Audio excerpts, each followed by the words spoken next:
കുഴപ്പമില്ല. അതിന്റെ ഡീറ്റെയിൽസ് ഉണ്ടാവുമായിരിക്കും അല്ലേ ആ ഇതില്? മാതാജി എനിക്കൊന്ന് മെസ്സേജ് ഇടും, ഞാൻ തരാം. ശരി മാതാജി, താങ്ക് യു. ഹരേ കൃഷ്ണ. മാതാജി.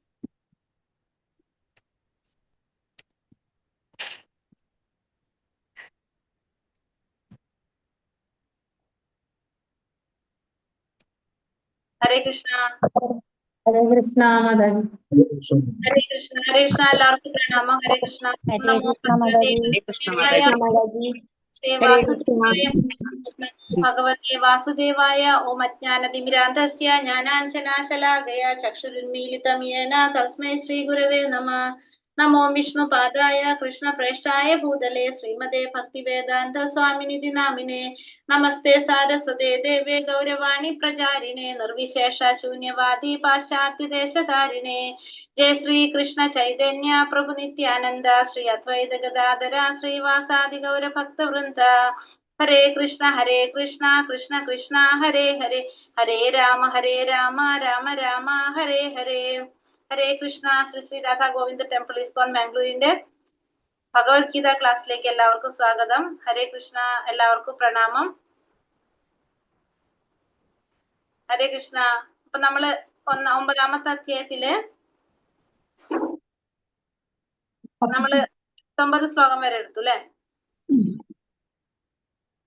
19 ശ്ലോകം വരെ എടുത്തു 9ാമത്തെ അധ്യായത്തില്. നമ്മള് പറഞ്ഞത് അതില്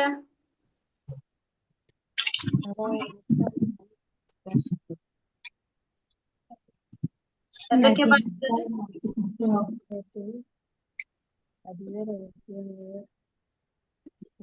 ജ്ഞാനം സ്വീകരിക്കുന്ന യോഗ്യത, അതീവ രഹസ്യമായ ജ്ഞാനത്തിന്റെ. അതെ, രഹസ്യമായ കാര്യങ്ങൾ നമ്മളോട് പറഞ്ഞു. അതീവ രഹസ്യം. ഇവിടെ ഭയങ്കര രഹസ്യമായിട്ടുള്ള കാര്യങ്ങളാണ് നമുക്ക് ഇതിൽ പറഞ്ഞു തന്നത്. ഈ 9ാമത്തെ അധ്യായത്തിൽ പറഞ്ഞു തരുന്നത് അല്ലെ. ആ രഹസ്യം കേൾക്കാനായിട്ട് എല്ലാവരും കുറഞ്ഞു മാത്രം. 60 പേരായി ഇപ്പൊ പോയി. നമ്മൾ എത്ര പേരുണ്ടായിരുന്നത്? 3 ഇരട്ടി ഉണ്ടായിരുന്നത്.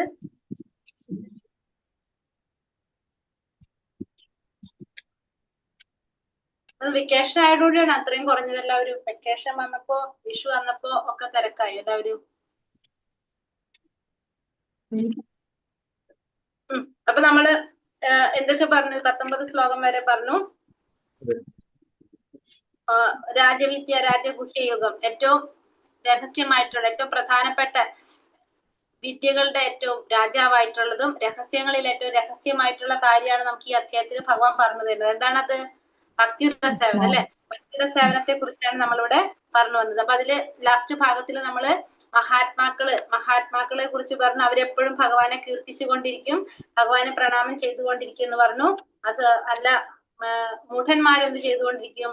അവര് ഭഗവാനെ സാധാരണ മനുഷ്യനായിട്ടാണ് അവര് കാണുന്നത്. അപ്പൊ അവർക്ക് എന്താണ്? അവര് മുക്തിക്ക് വേണ്ടി അവർ ചെയ്ത കാര്യങ്ങൾ, അല്ലെങ്കിൽ ഫലോദിഷ്ട കർമ്മങ്ങളും ജ്ഞാനം നേടിയതൊക്കെ അവരെങ്ങനെയാണ് എല്ലാം പാഴായിട്ട് പോകുന്നുള്ളതും നമ്മൾ പറഞ്ഞു അല്ലെ. ഇനി നമുക്ക് 20ാമത്തെ ശ്ലോകം തൊട്ടാണ് നമുക്ക് എടുക്കാനുള്ളത്. 20ാമത്തെ ശ്ലോകത്തില് 20ാമത്തെ അധ്യായത്തില് 20ാമത്തെ ശ്ലോകം അല്ലെ, 70 അല്ലേ എടുക്കണ്ടേ?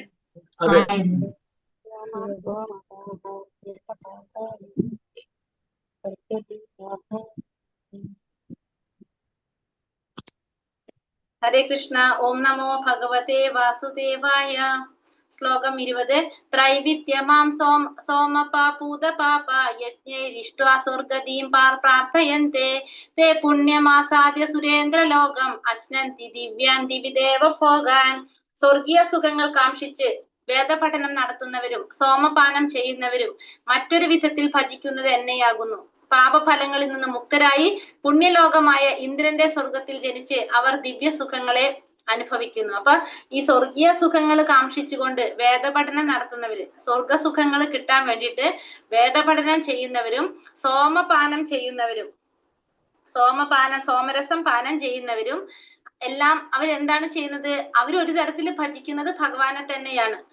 ഈ പാപഫലങ്ങളിൽ നിന്ന് മുക്തരായിട്ട് പുണ്യലോകമായിട്ടുള്ള ഇന്ദ്രന്റെ സ്വർഗത്തിൽ ജനിച്ച് അവരെന്ത് ചെയ്യും? ദിവ്യ സുഖങ്ങൾ അനുഭവിക്കാനായിട്ട്, അവര് ഈ പറഞ്ഞ സുഖങ്ങളൊക്കെ കിട്ടാൻ വേണ്ടിയിട്ട് അവര് ശരിക്കും ആരെ തന്നെയാണ് ഭജിക്കുന്നത്? ഭഗവാനെ തന്നെയാണ് ഭജിക്കുന്നത്. ദിവ്യ സുഖങ്ങളൊക്കെ അനുഭവിക്കാനായിട്ട് ഭജിക്കുന്നതും ഭഗവാനെ തന്നെയാണ്. പക്ഷെ അവൾ എന്താണ് പറയുന്നത് ഇവിടെ? അപ്പൊ അടുത്ത ശ്ലോകത്തിൽ പറയും ത്രൈവിദ്യ എന്ന വാക്ക് 3 വേദങ്ങളെ സൂചിപ്പിക്കുന്നതാണ്. ത്രൈവിദ്യ എന്ന് പറഞ്ഞാല് സാമ യജുസ് ഋക്ക് വേദങ്ങളെ സൂചിപ്പിക്കുന്നതാണ് എന്ത്? ത്രൈവിദ്യ എന്ന് പറയുന്നത്. സാമവേദം, യജുസ് വേദം, ഋഗ് വേദത്തിനെ സൂചിപ്പിക്കുന്നതാണ്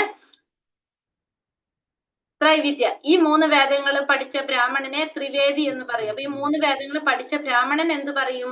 ത്രിവേദി എന്ന് പറയും. യഥാർത്ഥ ത്രിവേദികൾ കൃഷ്ണന്റെ ചരണ കമലങ്ങളെ ആശ്രയിച്ച് ഭഗവത് പ്രീതിക്കായിക്കൊണ്ട് ശുദ്ധ ഭക്തിയുടെ സേവനത്തിൽ ഏർപ്പെടുന്നു. അപ്പൊ യഥാർത്ഥത്തില് ത്രിവേദികൾ എന്താണ്? ഭഗവാന്റെ ചരണ കമലങ്ങളെ ആശ്രയിച്ച് ഭഗവാന്റെ പ്രീതിക്ക് വേണ്ടിയിട്ട് ശുദ്ധ ഭക്തിയുടെ സേവനം ചെയ്യുന്നവരാണ് ആര്? യഥാർത്ഥത്തിലുള്ള ത്രിവേദികൾ. അതായത് ഈ 3 വേദങ്ങളും പഠിച്ച ബ്രാഹ്മണന്മാര്. തേത്തം പൂക്താ സ്വർഗലോകം വിശാലം ക്ഷീണേ പുണ്യേ മർത്യലോകം വിശന്തി ഏവം ത്രയീ ധർമ്മമനുപ്രപന്ന ഗതാഗതം കാമകാമാലഭന്തേ. ഇങ്ങനെ സ്വർഗീയങ്ങളായ ഇന്ദ്രിയ സുഖങ്ങൾ ഒട്ടേറെ അനുഭവിച്ച് തങ്ങൾ ചെയ്ത പുണ്യകർമ്മങ്ങളുടെ ഫലമെല്ലാം നഷ്ടപ്പെടുമ്പോൾ അവർ ഈ നശ്വരമായ ഭൂമിയിലേക്ക് തിരിച്ചു വരുന്നു.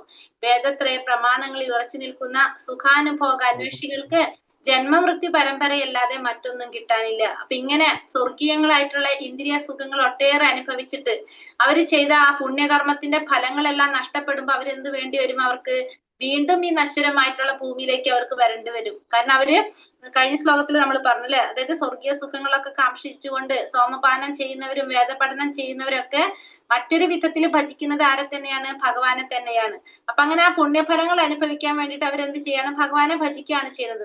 അവര് ഭജിക്കുന്നത് ദേവന്മാരെ ഭജിക്കുന്നു. പക്ഷെ മറ്റൊരു വിധത്തിൽ പറയുകയാണെങ്കിൽ അതും എങ്ങനെയാണ്? ഭഗവാനെ തന്നെയാണ് ഭജിക്കുന്നത്. അങ്ങനെ ഈ സ്വർഗീയ സുഖങ്ങളൊക്കെ അനുഭവിക്കാൻ വേണ്ടിയിട്ട് അവരെന്ത് പോകേണ്ടി വരും? സ്വർഗരാജ്യത്ത് പോകും. ആ സ്വർഗരാജ്യത്ത് പോയിട്ട് അവർ ചെയ്ത പുണ്യഫലങ്ങളൊക്കെ അനുഭവിച്ചു കഴിയുമ്പോൾ അവർക്ക് വീണ്ടും എവിടേക്ക് തിരിച്ചു വരണം? ഈ ഭൂമിയിലേക്ക് തിരിച്ചു വരേണ്ടതായിട്ട് വരും. അപ്പൊ ഈ ഇങ്ങനെയുള്ളവർക്ക് എന്താണ്? ഈ വേദത്രയ പ്രമാണങ്ങളിൽ ഉറച്ചു നിൽക്കുന്ന ശാസ്ത്ര പ്രമാണങ്ങളിൽ ഉറച്ചു നിൽക്കുന്നവർക്ക്, ഈ സുഖാനുഭോഗാന്വേഷികൾക്ക്, അങ്ങനെയുള്ളവർക്ക് എന്താണ്? ഈ ജന്മമൃത്യു പരമ്പരയില്ലാതെ വേറൊന്നും കിട്ടാനില്ല. അങ്ങനെയുള്ളവർക്ക് നമ്മൾ ചെയ്യുന്ന ഈ ശാസ്ത്രത്തിൽ പറഞ്ഞിരിക്കുന്ന കർമ്മങ്ങൾ ചെയ്യുമ്പോൾ നമുക്ക് അവിടെ എന്തുണ്ട്? കർമ്മത്തിന്റെ ഫലങ്ങളുണ്ട്. ഈ ഫലങ്ങൾ നമ്മൾ പുണ്യഫലങ്ങളാണെങ്കിൽ നമ്മൾ എന്താണ്? അത് അനുഭവിച്ചു കഴിഞ്ഞ് തിരിച്ച് നമ്മൾ എവിടേക്ക് വരണം? ഈ ഭൂലോകത്തിലേക്ക് വരണം, ഭൂമിയിലേക്ക് വരണം. അപ്പൊ നമുക്ക് ഈ ജന്മമൃത്യു പരമ്പര ഇല്ലാതെ വേറൊന്നും കിട്ടാനില്ല. അപ്പൊ അവിടെയാണ് പറഞ്ഞത് ക്ഷീണേ പുണ്യ മർത്യലോകം വിശന്തി എന്ന് പറയുന്നത്. അതായത് നമ്മൾ എന്ത് ചെയ്തുകൊണ്ടിരിക്കുന്നു?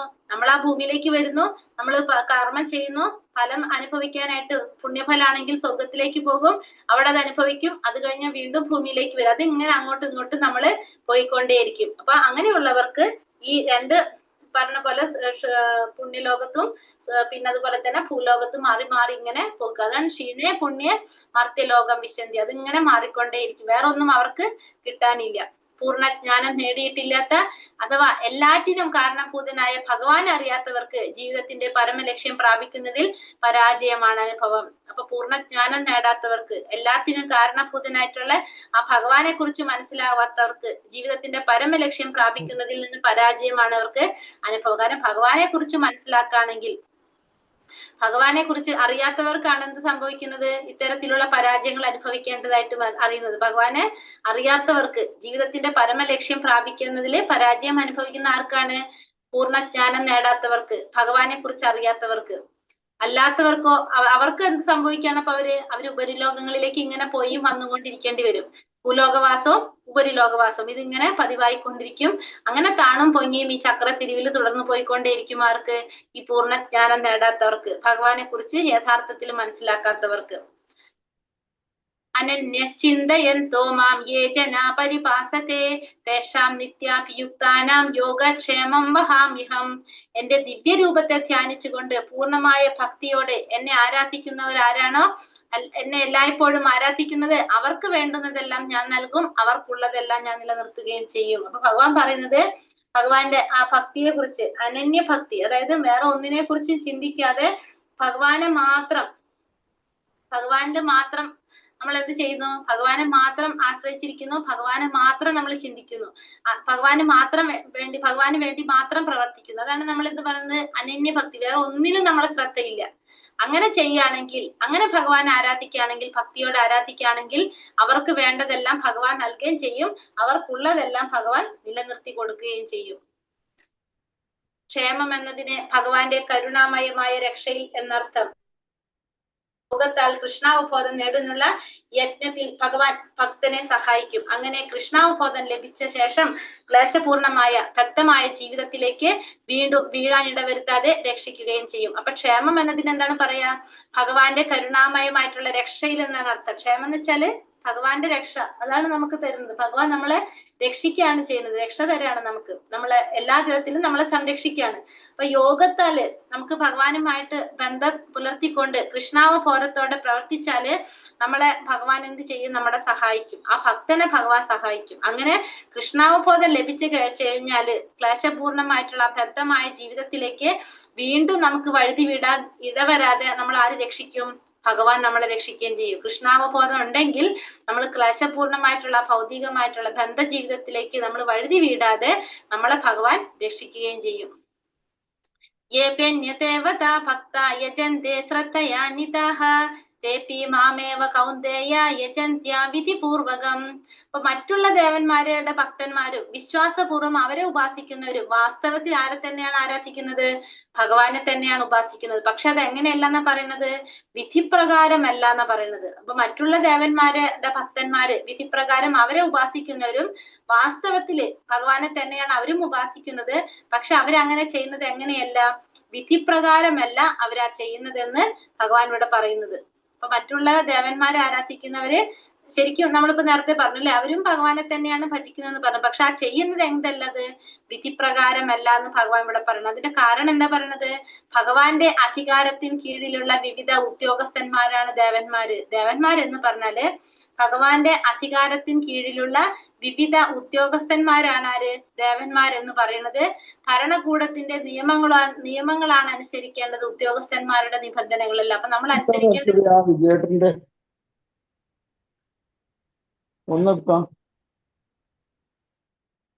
നമ്മൾ അനുസരിക്കേണ്ടത് ആരുടെ നിയമങ്ങളാണ്? ഭരണകൂടത്തിന്റെ നിയമങ്ങളാണ് നമ്മൾ അനുസരിക്കേണ്ടത്, അല്ലാതെ ഉദ്യോഗസ്ഥന്മാരെ അല്ല നമ്മൾ അനുസരിക്കേണ്ടത്. അപ്പൊ ആര് പറയണാണ് അനുസരിക്കേണ്ടത്? ഭഗവാൻ പറയുന്നതാണ് നമ്മൾ അനുസരിക്കേണ്ടത്. ഉദ്യോഗസ്ഥരും നിയന്ത്രിതരും ഭരണകൂടത്തിന്റെ പ്രതിനിധികളായി പ്രവർത്തിക്കുന്നവരാണ്. അപ്പൊ ഭരണാധികാരിയുടെ പ്രതിനിധികൾ മാത്രമായ ഇവർക്ക് കൈക്കൂലി നൽകുന്നത് നിയമാനുസൃതമല്ല താനും. ഇതിനെയാണ് ഇവിടെ അവിധിപൂർവകം എന്ന് പറയുന്നത്. അപ്പൊ നമ്മള് ഭഗവാനെ നമ്മൾ ആരാധിക്കുന്നതിന് പകരം ഇവര് ഈ ദേവന്മാര്, അതായത് ഭഗവാന്റെ അധികാരത്തിന്റെ കീഴിലുള്ള വിവിധ ഉദ്യോഗസ്ഥന്മാരായിട്ടുള്ള ഈ ദേവന്മാരെ ആരാധിക്കുന്നത് അവിധിപൂർവകമാണെന്നാണ് ഭഗവാൻ ഇവിടെ പറയുന്നത്. അപ്പൊ അനാവശ്യമായിട്ടുള്ള ഈ ദേവാരാധന ആരെ അംഗീകരിക്കുന്നില്ല? ഭഗവാൻ അതിനെ അംഗീകരിക്കുന്നില്ല. അതുകൊണ്ടാണ് അതിനത് അവിധിപൂർവകം എന്ന് പറയുന്നത്. അഹം ഹി സർവയജ്ഞാനാം ഭോക്താ ച പ്രഭുരേവ ച നതു മാമി ജാനന്തി തത്വേനാഥാശ്ച വന്ദിതേ. സർവയജ്ഞങ്ങളുടെയും ഭോക്താവും നാഥനും ഞാൻ മാത്രമാണ്. അതുകൊണ്ട് എന്റെ ഈ യഥാർത്ഥ ദിവ്യ പ്രകൃതിയെ മനസ്സിലാക്കാത്തവർക്ക് വീഴ്ചയാണ് ഫലം. അപ്പൊ എല്ലാ യജ്ഞങ്ങളുടെയും ഭോക്താവ് ആരാണ്? ഭഗവാനാണ്. എല്ലാറ്റിന്റെയും നാഥൻ ആരാണ്? ഭഗവാനാണ്. അത് മനസ്സിലാക്കാത്ത, ഭഗവാന്റെ ആ യഥാർത്ഥ ദിവ്യ പ്രകൃതിയെ മനസ്സിലാക്കാത്തവർക്ക് എന്ത് സംഭവിക്കും? അവർക്ക് വീഴ്ച സംഭവിക്കും. അപ്പൊ എല്ലാ ഭോക്താരാം യജ്ഞ തപസാം സർവലോക മഹേശ്വരം നമ്മൾ പഠിച്ചു അല്ലെ? എല്ലാ യജ്ഞങ്ങളുടെയും ഭോക്താവ് ഭഗവാനാണെന്ന് മനസ്സിലാക്കാത്തവർക്കാണ് എന്ത് സംഭവിക്കുന്നത്? വീഴ്ച സംഭവിക്കുന്നത്. യാന്തി ദേവാവ്രതാ ദേവാൻ പിത്രാൻ യാന്തി പിതൃവ്രതഃ ഭൂതാനി യാന്തി ഭൂതേച്യ യാന്തി മത്യാജിനോപിമാം. ദേവന്മാരെ ആരാധിക്കുന്നവർ ദേവന്മാരോടൊപ്പം ജനിക്കും, പിതൃപൂജകർ പിതൃക്കളോടൊപ്പം ജനിക്കും, ഭൂതപ്രേതാദികൾ ഉപാസിക്കുന്നവർ അവരോടൊപ്പമാവും ജനിക്കുക, എന്നെ ആരാധിക്കുന്ന ഭക്തന്മാർ എന്നോടൊപ്പം ജീവിക്കും. ഇവിടെ എന്താ പറഞ്ഞത്? ഇതിനു മുന്നത്തിൽ പറഞ്ഞു എല്ലാവരും സർവ്വയജ്ഞങ്ങളുടെയും ഭോക്താവ് ഭഗവാനാണ്. അത് മനസ്സിലാക്കാത്തവർക്ക് വീഴ്ചയാണ് ഫലം എന്ന് പറഞ്ഞു, ഭഗവാനെ മനസ്സിലാക്കാത്തവർക്ക്.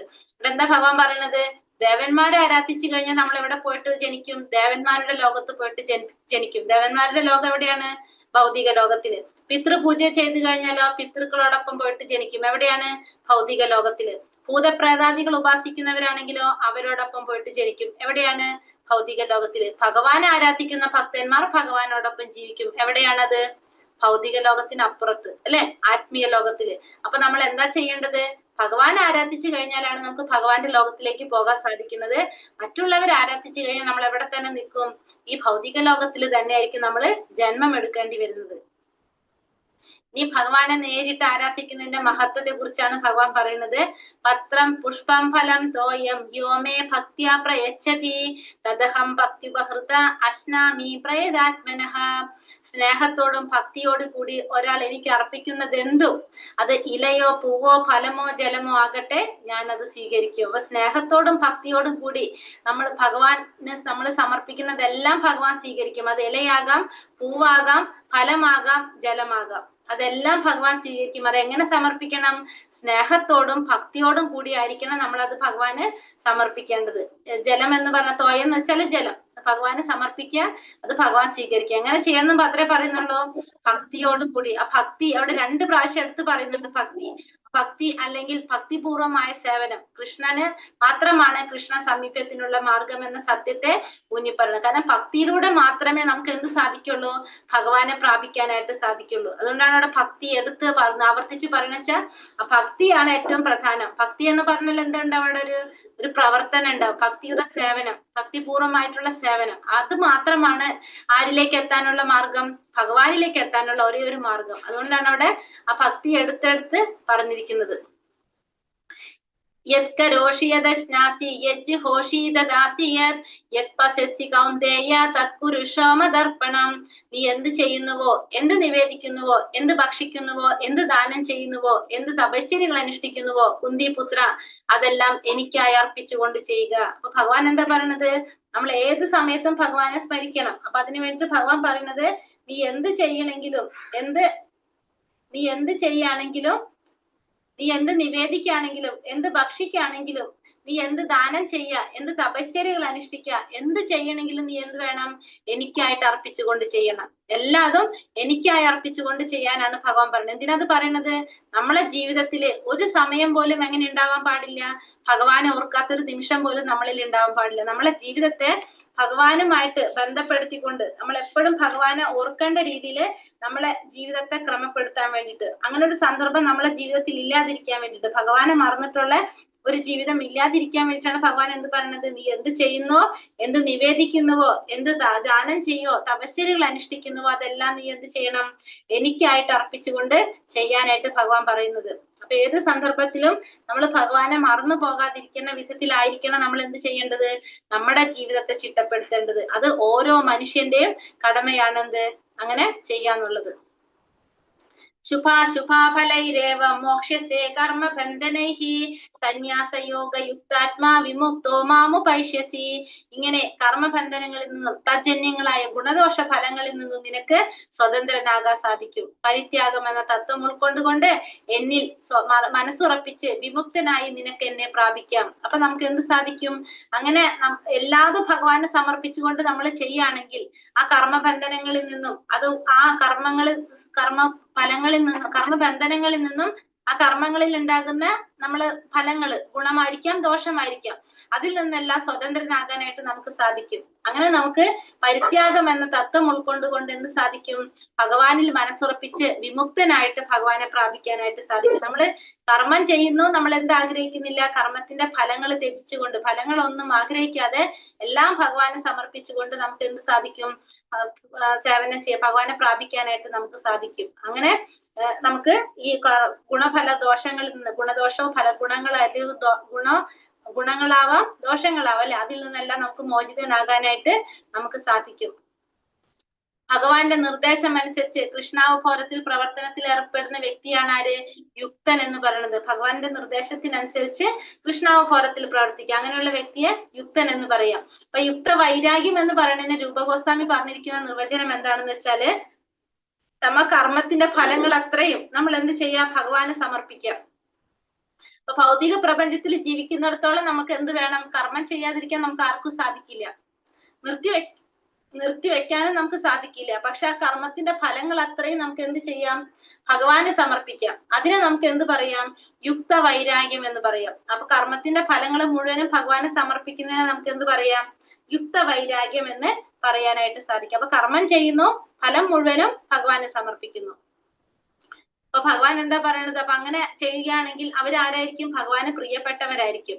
അപ്പോ സമ്മോഹം സർവഭൂതേഷു നമേ ദേഷ്യസ്തി നാ പ്രിയഃ യേ ഭജന്തി തു മാം ഭക്ത്യാ മയി തേഷു ചാപ്യഹം. എനിക്ക് ആരോടും അസൂയയില്ല, പക്ഷാപാതവുമില്ല, എല്ലാറ്റിനോടും സമഭാവനയാണ് എനിക്കുള്ളത്. പക്ഷെ ഭക്തി പുരസരം ആരാണ് എന്നെ സേവിക്കുന്നത്, അയാൾ എന്റെ സുഹൃത്തും ഞാൻ അയാളുടെ സുഹൃത്തുമാണ്, അവൻ എന്നിൽ അധിവസിക്കുന്നു. അപ്പോ എനിക്ക് ആരോടും അസൂയയില്ല, പക്ഷാപാതവും ഇല്ല, എല്ലാറ്റിനോടും സമഭാവനയാണ് ആർക്കുള്ളത്, എനിക്കുള്ളത്. പക്ഷേ ഭക്തി പുരസരം ആരാണ് എന്നെ സേവിക്കുന്നത്, അയാൾ എന്റെ സുഹൃത്തായിരിക്കും, ഞാൻ അയാളുടെ സുഹൃത്തുമായിരിക്കും, അയാൾ എന്നിൽ അധിവസിക്കുന്നു. അപ്പൊ ഭഗവാൻ പറയാണ്, ഭഗവാൻ എല്ലാവരോടും ഒരേപോലെയാണ്, എല്ലാവരെയും സമഭാവനയോടെയാണ് ഭഗവാൻ കാണുന്നത്. പക്ഷെ എന്നാലും അവിടുത്തെ ചെറിയൊരു കാര്യം ഭഗവാൻ എന്താ പറയുന്നത്, ഭക്തി പുരസരം ആരാണോ എന്നെ സേവിക്കുന്നത് അങ്ങനെയുള്ളവര് എന്റെ സുഹൃത്തായിരിക്കും, ഞാൻ അയാളുടെ സുഹൃത്തായിരിക്കും. അപ്പൊ ഭഗവാൻ ഭക്തന്മാരോട് ചെറിയൊരു മമത അവിടെ ഉണ്ടെന്നുള്ളത് നമുക്ക് മനസ്സിലാക്കാനായിട്ട് സാധിക്കും. അതായത് ഭഗവാൻ എല്ലാവരോടും സമഭാവനയാണ് ഉള്ളതെങ്കിലും ഒരു പ്രത്യേക മമത ഭഗവാൻ ആരോട് കാണിക്കുന്നുണ്ട്, ഭഗവാന്റെ സേവനത്തിൽ മുഴുകിയിരിക്കുന്നവരോട് കാണിക്കുന്നുണ്ട്. അത് സ്വാഭാവികമാണെന്ന് പറയാണ്. കാരണം ഈ ഭൗതിക ലോകത്തില് എത്ര തന്നെ നമ്മൾ ഉദാരമനസ്കരാണ്, ധർമ്മിഷ്ഠനാണെന്ന് പറഞ്ഞാലും സ്വന്തം മക്കളോട് കൂടുതൽ താല്പര്യം സ്വാഭാവികമായിട്ടും എല്ലാവരും പ്രദർശിപ്പിക്കുന്നതാണ്. അപ്പൊ അതേപോലെ തന്നെയാണ് ഭഗവാനും. ഭഗവാൻ ഈ പറഞ്ഞ പോലെ എല്ലാവരോടും സമഭാവനയാണെന്ന് പറഞ്ഞാലും ഭഗവാൻ എന്ത് കാണിക്കുന്നുണ്ട്, ആ ഭക്തന്മാരോട് ചെറിയൊരു മമത ഭഗവാൻ അവിടെ കാണിക്കുന്നുണ്ടെന്ന് പറയുന്നത്. അപി ചേസുദുരാചാരോ ഭജതേ മാമനന്യഭാഗ് സാധുരേവസ്യ മന്തവ്യ സമ്യക് വ്യവസിതോ ഹി സഹ. ഒരാൾ അത്യന്തം ഹീനമായൊരു ദുഷ്കർമ്മം ചെയ്താൽ പോലും ഭക്തിപൂർവ്വം ഭഗവത് സേവനത്തിൽ ഏർപ്പെടുന്ന പക്ഷം അയാളെ സാധു എന്ന് കരുതണം. തന്റെ ദൃഢവിശ്വാസത്തിൽ അദ്ദേഹം ശരിയായി വർത്തിക്കുന്നു. അപ്പൊ ഒരാള് അത്യന്തം ഹീനമായിട്ടുള്ള ഒരു പ്രവൃത്തി ചെയ്താൽ പോലും ഭക്തിപൂർവ്വം ഭഗവാന്റെ സേവനത്തിൽ ഏർപ്പെടുകയാണെങ്കിൽ അയാളെ നമ്മൾ ആരായിട്ട് കാണണം, സാധുവായിട്ട് കരുതണം. കാരണം അദ്ദേഹം തന്റെ ദൃഢവിശ്വാസത്തിൽ ശരിയായി വർത്തിക്കുന്ന വ്യക്തിയാണ്, തന്റെ ദൃഢവിശ്വാസത്തിൽ അദ്ദേഹം ശരിയായി വർത്തിക്കുന്നു. അപ്പോ ഒരു ഭക്തനാണ്, ഭക്തിപൂർവ്വം ഭഗവത് സേവനത്തിൽ ഏർപ്പെടുന്ന വ്യക്തി എന്തെങ്കിലും ദുഷ്കർമ്മം ചെയ്താലും അയാളെ നമ്മൾ ആരായിട്ടാണ് കാണുന്നത്, സാധുവായിട്ട്. ദുഷ്കർമ്മം ചെയ്താൽ പോലും ഭക്തിപൂർവ്വം ഭഗവാൻ സേവനത്തിൽ ഏർപ്പെടുന്ന വ്യക്തിയാണെങ്കിൽ അയാളെ സാധുവായിട്ട് കരുതണം. അയാളുടെ ദൃഢവിശ്വാസത്തിൽ ശരിയായിട്ട് വർത്തിക്കുന്നു. പിന്നെ മുന്നിൽ വരുന്നുണ്ട് ആ ശ്ലോകം. ഭക്തിപൂർവ്വം സദാ ഭഗവത് സേവനത്തിൽ ഏർപ്പെട്ടിരിക്കുന്ന ഒരാൾ ചില ഹീനകൃത്യങ്ങൾ ചെയ്താൽ പോലും അദ്ദേഹത്തെ നമ്മൾ എന്ത് ചെയ്യാൻ പാടില്ല, നമ്മളെ നിന്ദിക്കാനായിട്ട് പാടില്ല. കാരണം എന്താ പറയണത്, ചന്ദ്രനിൽ കാണാവുന്ന കളങ്കം പോലെ മാത്രമേ അതിനെ കരുതേണ്ടതുള്ളൂ. കാരണം ചന്ദ്രപ്രകാശത്തിന്റെ പ്രസരണത്തിന് ഒരിക്കലും അത് തടസ്സമാകില്ല. അതേപോലെ തന്നെ ആ സാധു ജനോചിതമായ മാർഗത്തിൽ നിന്ന് തെല്ലൊന്ന് കാൽ തെറ്റിയാൽ പോലും നമ്മൾ എന്ത് ചെയ്യരുത്, ആ ഭക്തനെ നിന്ദിക്കാനായിട്ട് പാടില്ല. കാരണം ഒരു ചന്ദ്രനില് കളങ്കം വന്ന് ചന്ദ്രനിൽ കാണാവുന്ന ഒരു കളങ്കം പോലെ അത് എന്തിനു തടസ്സാകുന്നില്ല, ആ പ്രകാശത്തിന്റെ പ്രസരണത്തിന് ഒരിക്കലും തടസ്സമാകുന്നില്ല. അപ്പൊ അതേപോലെ നമുക്കത് കാണേണ്ടതുള്ളൂ.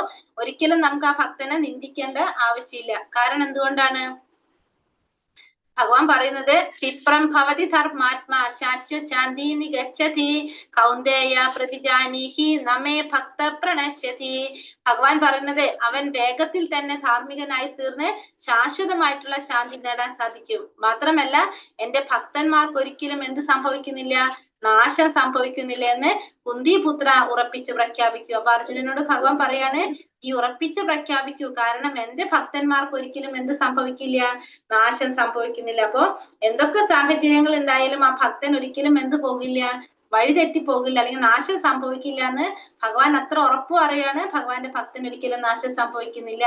കുന്തിപുത്ര നീ അത് ഉറപ്പിച്ച് പ്രഖ്യാപിക്കൂ.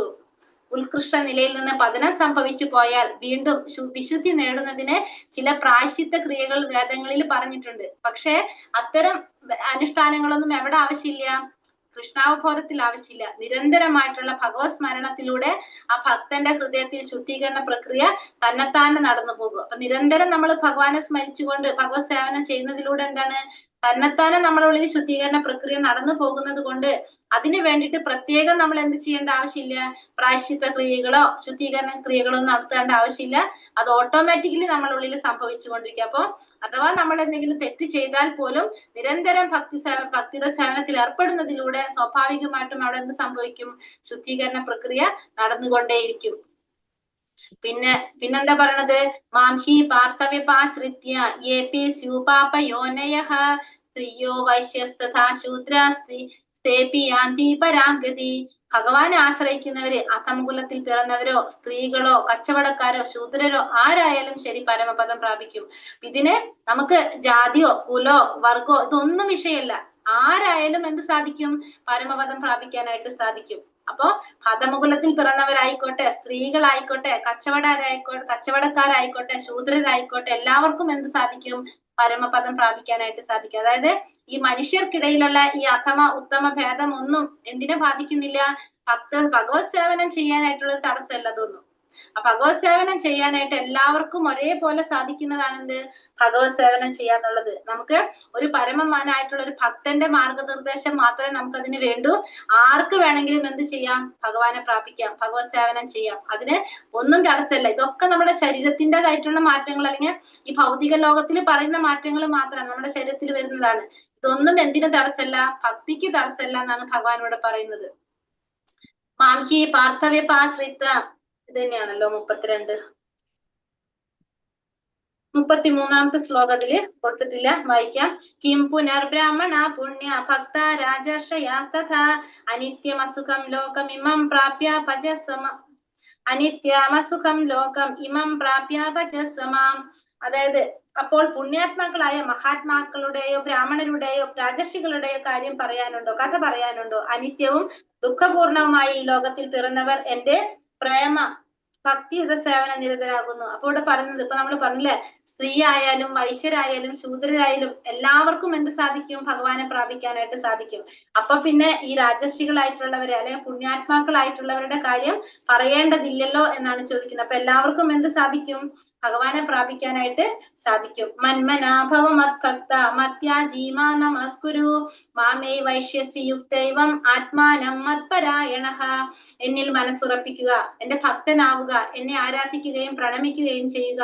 എന്നിൽ തന്നെ പൂർണ്ണമായി മുഴുകിയിരിക്കുന്നത് കൊണ്ട് നീ തീർച്ചയായും എന്നെ പ്രാപിക്കും. അപ്പൊ എന്നിൽ മനസ്സുറപ്പിക്കണം, എന്റെ ഭക്തനാവണം, എന്നെ ആരാധിക്കണം, പ്രണമിക്കണം. എന്നിൽ തന്നെ പൂർണ്ണമായിട്ട് മുഴുകിയിരിക്കുന്നത് കൊണ്ട് നിനക്ക് തീർച്ചയായിട്ടും എന്ത് സാധിക്കും? എന്നെ പ്രാപിക്കാനായിട്ട് സാധിക്കും. അപ്പൊ എന്റെ ഭക്തനാവണം, എന്നെ ആരാധിക്കണം, എന്നെ പ്രണമിക്കണം, എന്നിൽ തന്നെ പൂർണ്ണമായിട്ട് മുഴുകിയിരിക്കുന്നത് കൊണ്ട് തീർച്ചയായിട്ടും നിനക്ക് എന്ത് സാധിക്കും? എന്നെ പ്രാപിക്കാനായിട്ട് സാധിക്കും. അപ്പൊ ഭഗവാൻ പറയുന്നത് എന്താണ്? എപ്പോഴും ഭഗവാനിൽ മനസ്സുറപ്പിക്കുക, ഭഗവാന്റെ ഭക്തനാവുക, ഭഗവാനെ ആരാധിക്കുക, പ്രണമിക്കുക. അങ്ങനെ ചെയ്തു പോന്നു കഴിഞ്ഞാൽ സ്വാഭാവികമായിട്ടും ഭഗവാനെ പ്രാപിക്കാനായിട്ട് സാധിക്കും. അപ്പൊ ആസുര സ്വഭാവികളായിട്ടുള്ള ചിലരുണ്ട്. അവര് ഭഗവാനെ കുറിച്ച് ചിന്തിക്കുന്നു. അപ്പൊ ഭഗവാന്റെ മാതുലനായിട്ടുള്ള കംസൻ ചെയ്തിരിക്കുന്നത് പോലെ ഈർഷ്യയോടെ കംസൻ വൈരി എന്ന നിലയിലാണ് ഭഗവാനെ സദാ സ്മരിച്ചു പോകുന്നത്.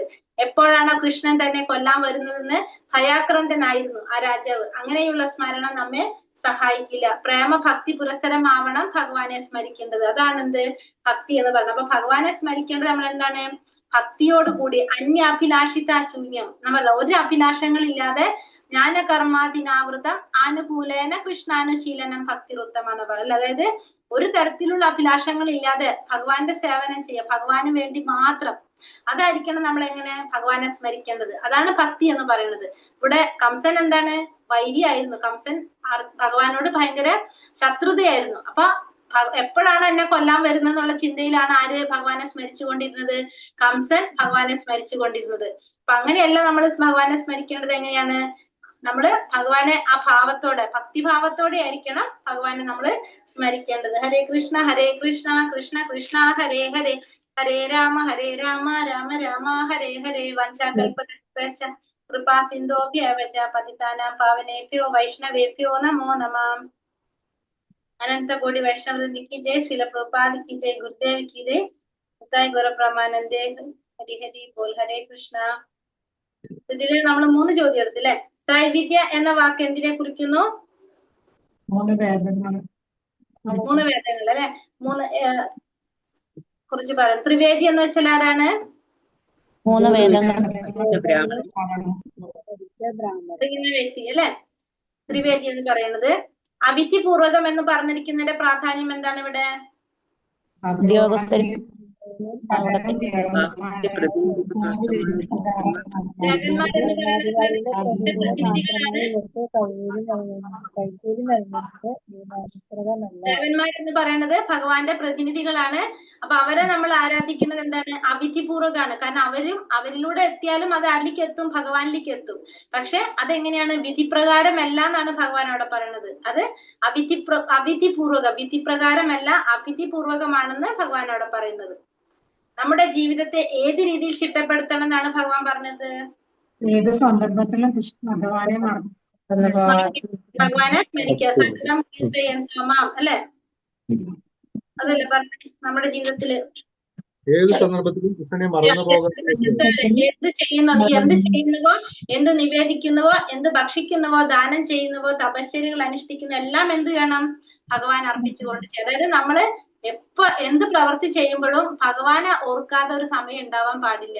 ആ രീതിയിൽ നമ്മൾ എന്ത് ചെയ്യണം? നമ്മളെ ജീവിതത്തെ ചിട്ടപ്പെടുത്തി വെക്കുക. യുക്ത വൈരാഗ്യം എന്ന് വെച്ചാൽ എന്താണ്?